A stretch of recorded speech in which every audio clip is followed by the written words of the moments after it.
გამარჯობათ. ეთერშია ტელეკომპანია თრიალეთის საინფორმაციო სამსახური. გაგაცნობთ საქართველოს პრეზიდენტის განკარგულება საქართველოს განათლების სამინისტროს სისტემაში მომუშავა პედაგოგთა ღირსების ორდენით დაჯილდოების შესახებ.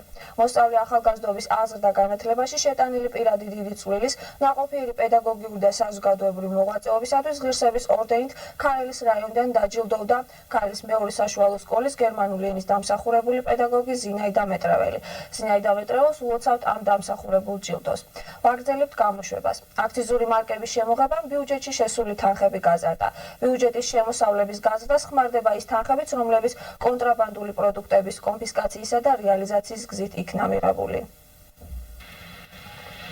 აქციზური მარკების შემოღების შედეგად სამომხმარებლო ბაზარზე არსებული სიგარეტის დეფიციტი და ფასების კატასტროფული ზრდა მომხმარებელს უკვე კარგი ხანი აღარ აწუხებს. ამ ღონისძიების გატარების შედეგად კი ბიუჯეტში შესული თანხები დღითიდღე იზრდება. 2 აპრილს გორის რაიონის სოფელ ქურთაში კორუფციისა და ეკონომიკური დანაშაულის წინააღმდეგ მებრძოლი სამსახურის თანამშრომლებმა 1.700.000 ძალით 18 დასახელების უაქციზო სიგარეტი ამოიჭრეს. სიგარეტი ფირმა ომეგა 2-ს ეკუთვნოდა.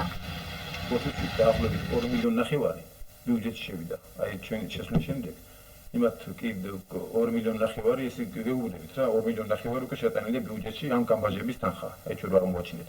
მაგრამ ხოშურის ეს შევარნაძის დანებულობა იყო, ესე იგი ამინისტრაციებს შეახო იმას. ესე იგი ვისაც უკვე დაგროვილი ქონდა აი ხუთის ტერიტორიაზე, იქ ხალხი აი საზღვრის ტერიტორიაზე მისცა უფლება რომ გაეტანათ ეს სიგარეტები, ვინც ვერ მოასწრო ამ აქციური მარკების აღება, გაიფასებინათ და გაეტანათ. აი ეს მოხდა აქ და ეს როგორც ვიცი ახლა ალბათ ხალხს ავიღებთ, ისინი თუ კარგად ეტყვიან 2 მილიონი ნახევარი საქართველოს ბიუჯეტში შევიდა ეს თანხა. მე მგონი ცოტა არ არის. რაც სამნაბევრი იწოლოთ, ενώ საქართველოში ამ საქმეს არ უნდა გააკეთო, ამ თანხას მე მგონი კაცი ვერ გამოიწვია. გარდა ამისა, ამავე სამსახურის თანამშრომლების მიერ ჩატარებული რეიდების შედეგად შიდა ქართლის რეგიონში გამოვლენილი აქციზური მარკების გარეშე სიგარეტისა და ალკოჰოლიანი სასმელებით ვაჭრობის 20 ფაქტი. აქედან 3-ზე სისხლის სამართლის საქმე აღიძრა. ეს კანონის თანახმად თუ ასწა 200 დარს ამ აქციზო როგორც სიგარეტი ასევე ბიტენის სასმელებით ვაჭრობა, ესე იგი თუ ასწა 200 დარის ღირებულებას ვაჭრობის ფაქტი, მაშინ საქმე იგრძნობა შესაბამისი მუხლით. სავარაუდოდ 1 ივნისიდან აქციზური მარკების გარეშე საქართველოს ტერიტორიაზე ლუდის წარმოება და ვაჭრობა იკრძალება. მეწარმეობის განვითარებასთან ერთად მატულობს ქველმოქმედებაც. ამის დასტურია გორის მე-6 საბავშვო ბაღისათვის გაწეული დახმარება. საბავშვო ბაღებს დღეს მართლაც უჭირთ, რადგანაც მცირეა ის დახმარება, რომელსაც მათ სახელმწიფო უწევს. ეკონომიური გაჭირვება კი ყველაზე მეტად ბავშვების ფსიქიკაზე მოქმედებს. სხვებისაგან განსხვავებით, ქალაქ გორის ნომერ მე-6 საბავშვო ბაღს ეკონომიური პრობლემები გარკვეული დროით აღარ შეაწუხებთ. ამ დღეებში ბაღს ლუდის ქარხნის დირექტორმა მურატ ერისთავმა დახმარება გაუწია.